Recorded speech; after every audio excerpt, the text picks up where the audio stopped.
आता ही जी ज्वारी आहे ती आपण जेव्हा ब्लॉगिंगला स्टार्टिंग केली तेव्हा आपण आपल्या हाताने पेरली होती ना, आज ती एवढी मोठी झाली. तर नमस्कार मंडळी, आता आपली आंघोळ बिंगोळ घालून जातच झाली. पण बसलो होतं आता आपला दादू आलाय. दादू करून दाखव रे एकदा, नवीन ट्रेंडिंगचा विषय घेऊन आला दादू. मस्त आहे भाऊ, आपण कधी काय वापरलं नाही असं, पण आपल्या तर भाऊने काढलंय एकदम मस्त आहे. नमस्कार मित्रांनो, आता आपण वावरात आलो होतो कारण की आज ड्रायव्हर आहे आणि ड्रायव्हरचं आपल्या वावर थोडंसं काम राहतं, त्याच्यात आलो होतो. आणि आमचा बांधार आहे आमच्या वावरापासला. ही बुरशी आली काय प्रकार कळना, पण पाणी लय आहे वर्षी, पाऊस चांगला झालाय त्याच्यामुळे लय पाणी आता आम्हाला टेन्शन नाही विहिरीला.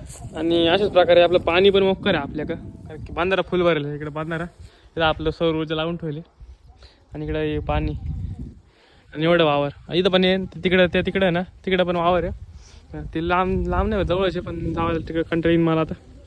आणि तिकडे त्याच्या समोर पण आपलं एक वावर आहे, ते पण दाखवत तिथं कांदे लावेल.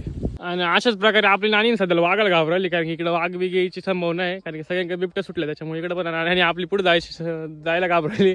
मी नाही म्हणून आणि पुढे जाईना, आता मी चाललोय म्हणून आणि पुढे जाणार आहे, तेव्हाच नाही तेव्हा थांबून घेतले.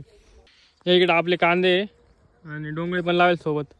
आणि इकडे थोडंसं माळवं आहे, म्हणजे प्रत्येक शेतकरी असलं त्याची वावरत असलं ते माळवं लावितोच आणि घरासाठी लावतो, कधी विकायला पण घेऊन जाते. आता विकायला घेऊन जायची आपल्या कांद्याची भाजी.